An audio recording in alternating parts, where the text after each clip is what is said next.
Hello, scholarly gamers, and welcome to Proof of Console, the show where we look at something from video games through a mathematical or scientific standpoint to see how plausible it really is. You can't deny that there's always that one game you've sunk way too many hours into. For me, it's Binding of Isaac, but I know one particularly popular choice is Animal Crossing.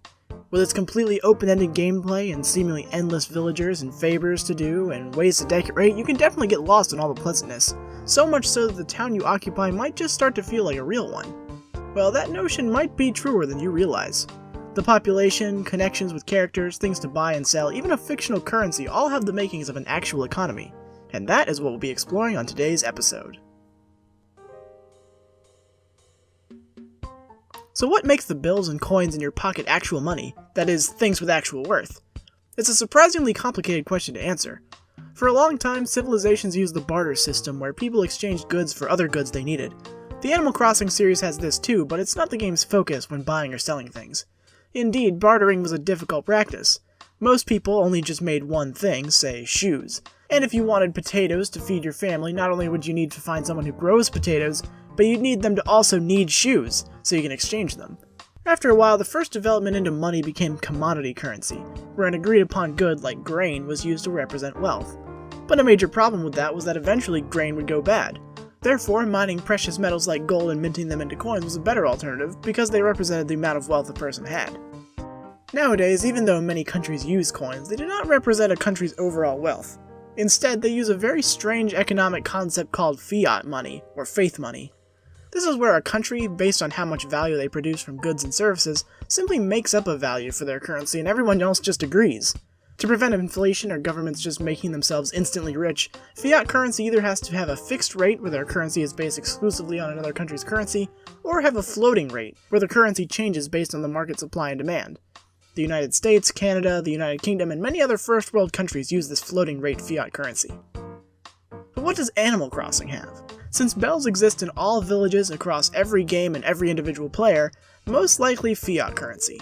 And because there is no other country to compare bells to in-game, we'll assume that this is a floating rate currency since the value of your village changes based on what's in it.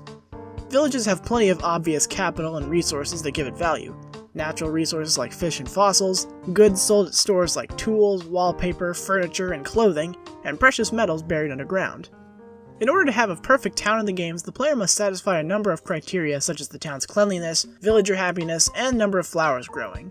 All these different things strongly imply a living, breathing economy.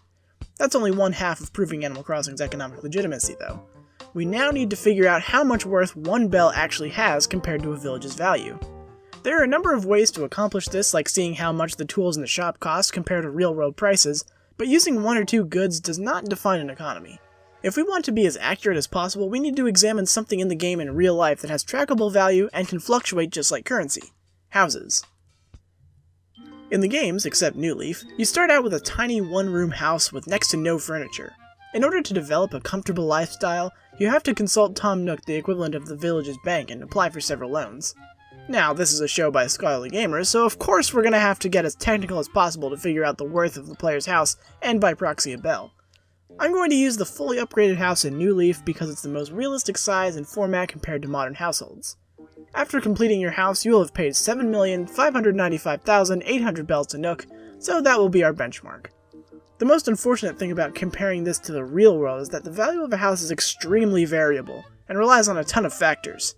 Some of the most important include the age of the house, the crime rate of the neighborhood, the quality of the school district, the supply and demand of the area, and the proximity to shopping centers and major roadways. As I see it, your house in Animal Crossing is kind of old, in an almost exclusively crime-free neighborhood, in an average to above-average school district, and within a very short distance to both shops and a train station. With all those factors in mind, the next step would be to find houses in the real world that fit these criteria as closely as possible. So that's what I did.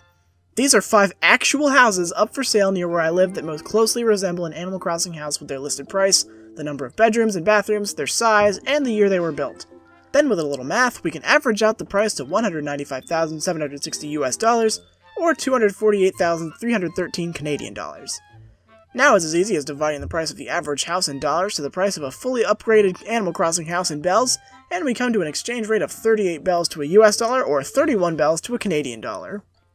Now, no one knows more than I that using a few houses to determine currency value may seem like a narrative with a bunch of holes in it. We're assuming that based on some numbers that all other commodities in the villages would follow suit. But what about the tools? You could look up the price of a shovel at the Home Depot and equate how much that is to this apparent 38-to-1 conversion rate. And what about what it takes to build a house? You can't just say the final product is an absolute for how much things cost. There's prices of materials, labor, manufacturing, and all that jazz. Well, to patch up the leaks, as it were, I'm going to spare you the math and tell you that as for tools, every conversion from bell to dollar showed that my exchange rate is too high, and that because each item except the axe in this chart is 500 bells, the ratio changes depending on which tool you focus on. As for materials, this chart right here uses the most common building materials for your average home and prices them, each very loose estimates.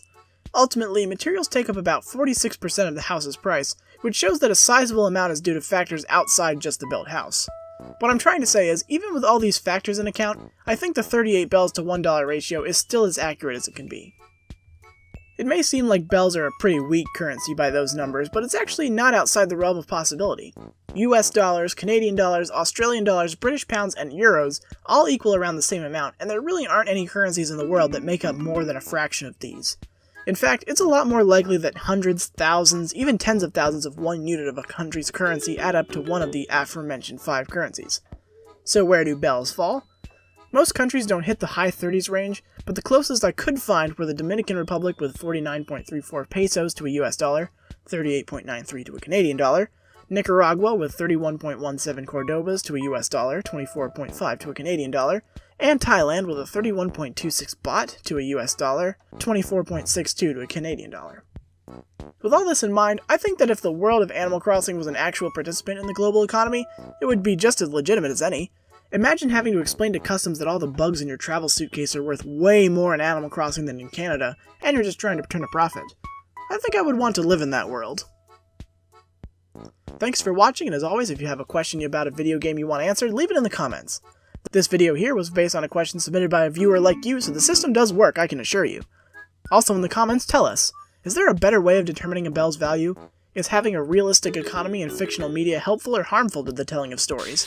Either way, I'll see you again for the next thought-provoking episode of Proof of Console.